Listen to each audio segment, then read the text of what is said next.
কিয়ামতের আগ পর্যন্ত কেউ যদি চায় এই জিয়াউর রহমানের নাম বাংলার মাটি থেকে মুছে ফেলাবার কায়দা নাই, কারণ বিশ্বে এমন একটা জায়গায় তার নাম আছে, সেইটা হচ্ছে যে রোজ কিয়ামতের দিন আমরা মুসলমানরা যেখানে উজ্জীবিত হব সেই আরাফাতের মাঠে, সেখানে তার নিজের হাতে একটি গাছ লাগিয়েছে, সেটার নাম আমরা বলি নিম গাছ, কিন্তু সৌদি আরবরা সম্মানের সহিত আদবের সহিত বলে সারজাতুল জিয়া।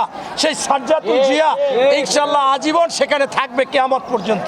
স্বাধীনতার ঘোষক, বহুদলীয় গণতন্ত্রের প্রবক্তা, বিএনপির প্রতিষ্ঠাতা, সফল রাষ্ট্রনায়ক, সফল সেনাপ্রধান, যিনি সেক্টর কমান্ডার ছিলেন, জেট ফোর্স অধিনায়ক ছিলেন এবং জীবিত মুক্তিযোদ্ধাদের মধ্যে তিনি ব্যারাকে ফিরে গিয়ে তৎকালীন রাষ্ট্রপতি ওনাকে ডেকে এনে জীবিত মুক্তিযোদ্ধাদের সর্বোচ্চ খেতাব বীর উত্তম খেতাব দিয়েছিলেন। আমি তার সম্পর্কে বলতে গেলে মাসের পর মাস লেগে যাবে। আমি শুধুমাত্র এতটুকু কথা বলতে চাই, আজকে বাংলাদেশ এখন পর্যন্ত যেভাবে দাঁড়িয়ে আছে এটা শহীদ প্রেসিডেন্ট জিয়াউর রহমানের অবদান।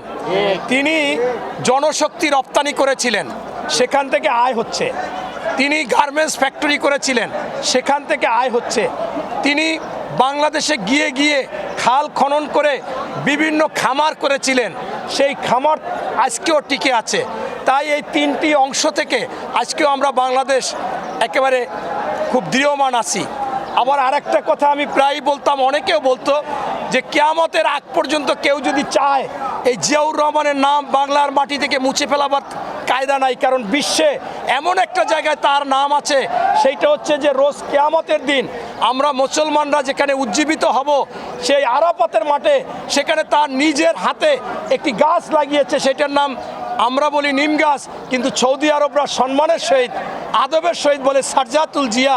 সেই সারজাতুল জিয়া ইনশাল্লাহ আজীবন সেখানে থাকবে কিয়ামত পর্যন্ত এবং বিশ্বের কাছে অনেক বিষয় তিনি এরকম অনেক কিছু করেছেন, এই রাষ্ট্রকে বিশ্বে পরিচিত করাইছেন। এই জন্য কিন্তু আমেরিকায় তার নামে একটি রাস্তা আছে।